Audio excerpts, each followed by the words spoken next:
Hello everyone, नमस्कार आप सभी को। आज इस 451वें दिन के वीडियो में आप सभी का स्वागत है। आइए कुछ महत्वपूर्ण प्रश्नों को देखते हैं जो भूतपूर्व संगीत की अनेकों प्रतियोगी परीक्षाओं और पात्रता परीक्षाओं में पूछे गए प्रश्न हैं और ये प्रश्न आगे आने वाली प्रतियोगी परीक्षाओं में अवश्य ही पूछे जा सकते हैं। तो आने वाले प्रतियोगी परीक्षाओं की और भी बेहतर तैयारी करने के लिए आप इस वीडियो को बिना स्किप किए, बिना फास्ट किए पूरा जरूर देखिए। तो आइए आज का पहला प्रश्न देखते हैं। आज का पहला प्रश्न है, संगीत रत्नाकर में प्राप्त होने वाली गमक है। संगीत रत्नाकर ग्रंथ में प्राप्त होने वाली गमक है उल्लासित गमक।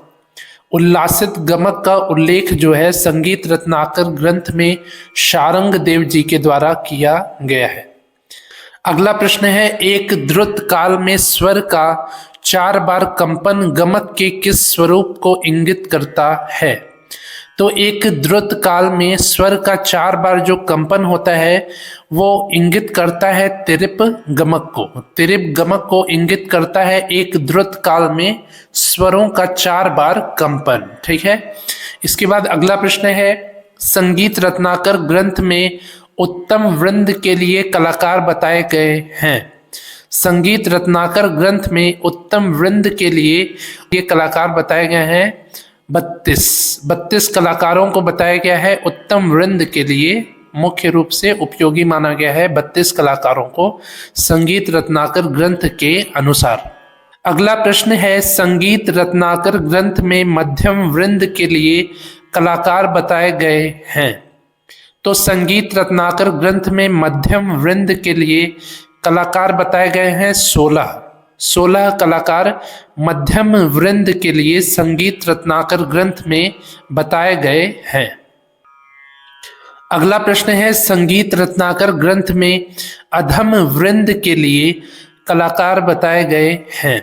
तो संगीत रत्नाकर ग्रंथ में अधम वृंद के लिए कलाकार बताए गए हैं 12 कलाकार अधम वृंद के लिए, मध्यम वृंद के लिए 16 और उत्तम वृंद के लिए 32 कलाकारों को बताया गया है, उपयोगी माना गया है संगीत रत्नाकर ग्रंथ के अनुसार। ठीक है। अगला प्रश्न है, यक्षगान संबंधित है। यक्षगान संबंधित है कर्नाटक से, दक्षिण भारतीय कर्नाटक से संबंधित है यक्षगान। अगला प्रश्न है, कुटियाट्टम संस्कृत नाट्य कला या नाटक संबंधित है। तो कुटियाट्टम ये संस्कृत का नाट्य कला है, यानी कि इसमें जो श्लोक वगैरह होते हैं वो संस्कृत में प्रयोग किए जाते हैं। तो कुटियाट्टम संस्कृत नाट्य कला या नाटक संबंधित है केरल से। केरल का ये नाटक है जिसमें संस्कृत शब्दों का प्रयोग किया जाता है और ये नाट्य कला है कुटियाट्टम। ठीक है। कुटियाट्टम केरल का नाट्य कला है और इसमें नाट्य का प्रदर्शन संस्कृत भाषा में किया जाता है। ठीक है। अगला प्रश्न है, माच संबंधित है। माच संबंधित है मध्य प्रदेश से, एमपी मध्य प्रदेश से माच संबंधित है। माच क्या है, लोक गायकी है या फोक डांस है? इसका आंसर आप कमेंट में जरूर बताइए। ठीक है। अगला प्रश्न है, अंकिया नाट संबंधित है। अंकिया नाट का संबंध है असम से, असम से अंकिया नाट का संबंध है। ठीक है। अगला प्रश्न है, पंचम स्वर वादी व ऋषभ स्वर संवादी वाला कल्याण थाट जन्य राग है। कौन सा ऐसा राग है जिसमें पंचम स्वर वादी स्वर है और ऋषभ स्वर संवादी स्वर है और ये कल्याण थाट का जन्मा हुआ राग है, यानी कि तीव्र, मध्यम और सभी स्वर शुद्ध प्रयोग किए जाने वाले कल्याण थाट का जन्य राग है जैत कल्याण। जैत कल्याण में पंचम स्वर वादी, ऋषभ स्वर संवादी कल्याण थाट का जन्य राग है जैत कल्याण राग। अगला प्रश्न है, धैवत स्वर वादी तथा गंधार स्वर संवादी वाला कल्याण थाट का राग है। तो धैवत स्वर वादी तथा गंधार स्वर संवादी वाला कल्याण थाट का राग है राग हमीर। राग हमीर कल्याण थाट जन्य राग है और इसमें वादी स्वर धैवत व संवादी स्वर गंधार होता है। अगला प्रश्न है, बसंत राग का थाट है। बसंत राग का थाट है पूर्वी थाट, ठीक है। पूर्वी थाट में रेधा, कोमल, मध्यम, तीव्र और सभी स्वर शुद्ध प्रयोग किए जाते हैं, तो पूर्वी थाट जन्य राग है राग बसंत।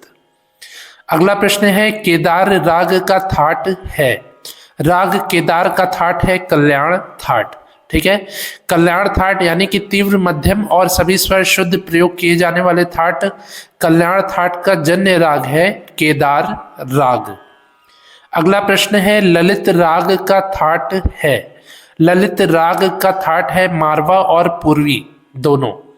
मारवा थाट से भी ललित राग को गाया जाता है और पूर्वी थाट जन्य भी ललित राग को माना जाता है। वैसे मुख्य रूप से पूर्वी थाट जन्य ही माना जाता है ललित राग को, पर मारवा थाट जन्य भी ललित राग गाया जाता है। तो राग ललित का थाट है मारवा और पूर्वी दोनों। और मुख्य रूप से पूछा जाए, यदि 4 ऑप्शन में केवल पूर्वी दिया हो या मारवा पूर्वी दोनों दिया हो तो आप पूर्वी को ही टिक करेंगे, ठीक है। इसके बाद अगला प्रश्न है खमाज थाट जन्य राग है, खमाज थाट जन्य राग है राग जय जयवंती। खमाज थाट में निषाद स्वर कोमल और सभी स्वर शुद्ध प्रयोग किए जाते हैं, तो खमाज थाट से जन्मा हुआ जन्य राग है जय जयवंती राग। अगला प्रश्न है साधारणीकृता का संबंध है, साधारणीकृता का संबंध है मूर्छना से, मूर्छना भेद है ये साधारणीकृता, तो साधारणीकृता का संबंध है मूर्छनाओं से, ठीक है। अगला प्रश्न है साधारणीकृता मूर्छना भेदों के समकक्ष आधुनिक थाट है, जो साधारणीकृता मूर्छना भेद है इसके समान आज का थाट है, आज के समय का वर्तमान युग का थाट है बिलावल थाट। बिलावल थाट में सभी शुद्ध स्वर प्रयोग किए जाते हैं, इसमें कोई भी कोमल या तीव्र स्वर नहीं होता है, केवल सभी शुद्ध स्वरों का प्रयोग किया जाता है बिलावल थाट में।